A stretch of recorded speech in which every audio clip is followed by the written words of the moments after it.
हरे कृष्णा, राधे राधे। हम सभी उर्मिला की आत्मकथा का श्रवण कर रहे हैं। आज का प्रसंग है वन आज्ञा का शांता द्वारा उर्मिला के समक्ष रहस्य उद्घाटन।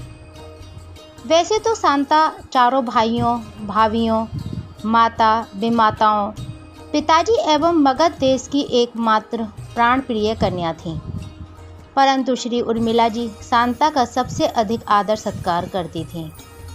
यद्यपि शांता प्राय मगध देश के राज्य प्रसादों में ही अपना दाम्पत्य जीवन व्यतीत करती थीं, तथापि जब कभी उर्मिला को किसी पारिवारिक विषय में परामर्श लेना होता था तो वे किसी प्रकार भी बिना उनसे विचार विमर्श लिए कोई कार्य ना करती थीं।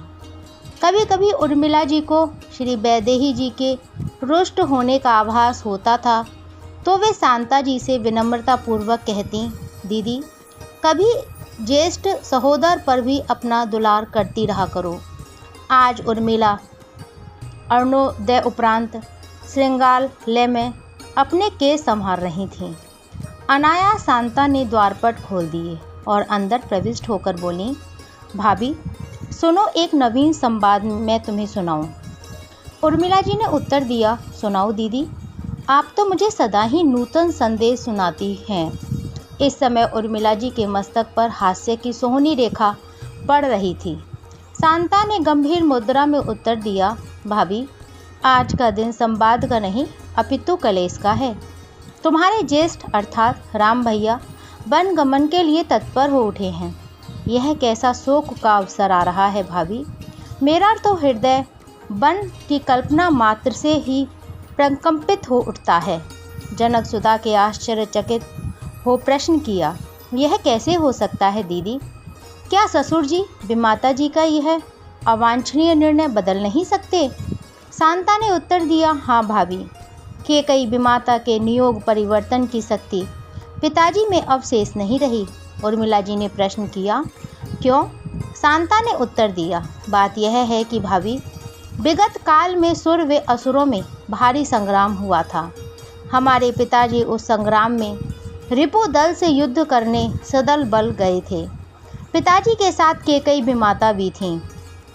उस संग्राम क्षेत्र में जिस समय घोर संघर्ष हो रहा था, पिताजी के रथ का चक्रा वलम धुरी अनायास टूट गया। विमाता ने उसे अपने सबल हाथों से पकड़कर युद्ध में एक भीषण ऐतिहासिक दुर्घटना होने से बचा ली। फलस्वरूप उक्त संग्राम में धर्मात्मा पिताजी को विजय प्राप्त हुई। जब यह वृत्तांत पिताजी को ज्ञात हुआ तो वे अत्यंत हर्षित हो विमाता से बोले, महारानी, तुमने वस्तुतः यह उत्कृष्ट कार्य करके अयोध्यापति का ही नहीं वरन अपने पिता का मस्तक जगत के समक्ष ऊंचा किया है।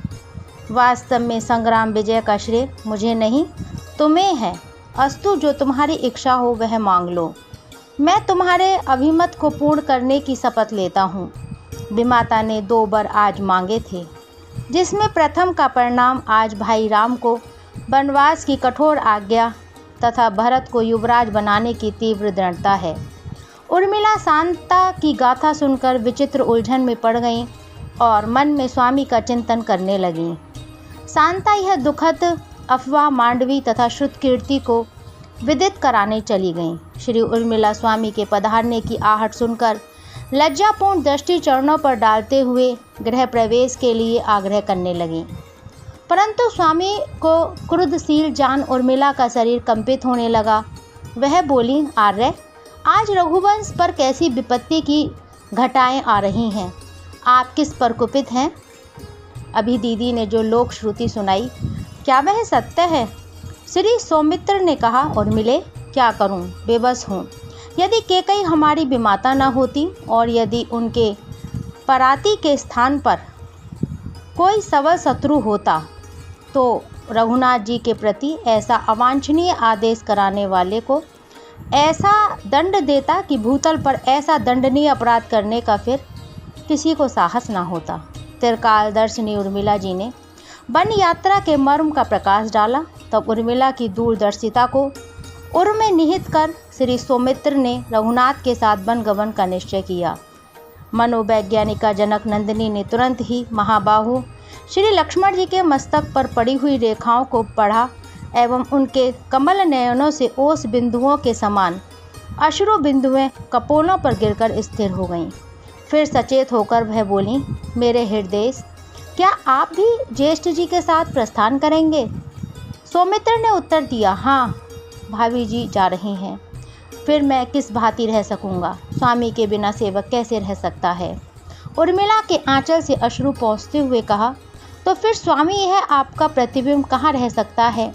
मुझे भी चरणों में स्थान देकर साथ चलने की अनुमति दीजिए। उर्मिला और सौमित्र की वार्ता को भंग करते हुए शांता ने उद्विग्न स्वर से कहा, सौमित्र, तुम्हें सुमित्रा स्मरण करती हैं।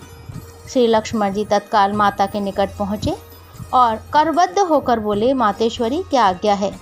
सुमित्रा जी ने राम के वन गमन की बात कही। श्री लक्ष्मण जी ने अपने जाने की अनुमति मांगी। श्री सुमित्रा जी ने पहले तो अनेक प्रकार से समझाया, किंतु सौमित्र के आग्रह को वे न टाल सकें तथा श्री राम के साथ जाने का आशीर्वाद दे दिया।